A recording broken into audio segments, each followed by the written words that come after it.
মেহেরপুর সদর আমঝুপির ঐতিহাসিক নীলকুঠি সংলগ্ন কাজলা নদী পরিণত হয়েছে গোচারণ ভূমিতে। পুনঃখননের দাবি স্থানীয়দের। মেহেরপুর জেলা প্রতিনিধি এসআই বাবুর পাঠানো তথ্যচিত্রে বিস্তারিত। আপনারা দেখছেন i1 টিভি, সাথে আছি আমি রীতা শ্রাবন্তী।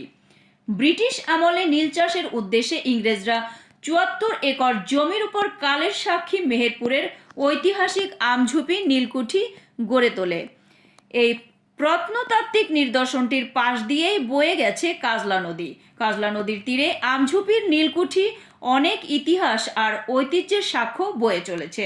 সেই ইতিহাস ও ঐতিহ্যের মেলবন্ধন আজকে গোচারণ ভূমিতে পরিণত হয়েছে। কাজলা নদীর সুসময়ে বড় বড় নৌযান চলত তার বুকের উপর দিয়ে। ইংরেজদের নৌযান তখন এই ঘাটেই ভিড়ত। কালের বিবর্তনে সেই কাজলা নদী তার সৌন্দর্য হারিয়ে পরিণত হয়েছে গোচারণ ভূমিতে। এক সময়ে কাজলা নদী এখন শুধুই মরুভূমি। স্থানীয়রা বলেন, কাজলা নদী ভরাট হওয়ার কারণে আমরা এখানে গরু চড়াই।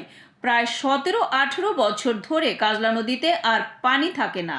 বর্ষায় কিছুটা পানি জমলেও সেটা স্থায়ী হয় না। এটার পুনঃখনন প্রয়োজন। কাজলা নদী পুনঃখনন হলে এখানকার কৃষকের অনেক উপকার হবে।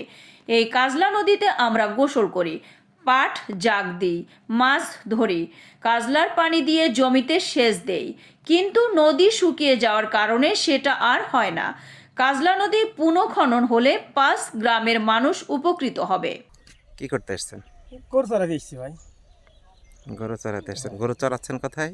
এই কাজলা নদী আচ্ছা নীলকুঠি। আচ্ছা, নীলকুঠি কাজলা নদীতে গরু চড়াচ্ছেন।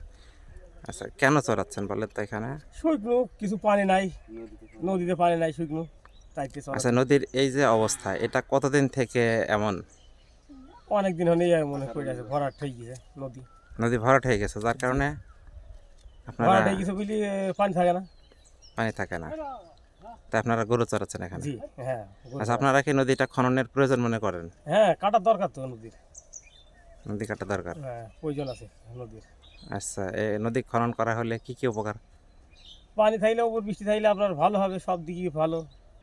এতক্ষণ সঙ্গে থাকার জন্য ধন্যবাদ। i1 টিভির নিয়মিত আপডেট পেতে ভিজিট করুন আমাদের ওয়েবসাইট, ফেসবুক, ইনস্টাগ্রাম ও ইউটিউব চ্যানেলে।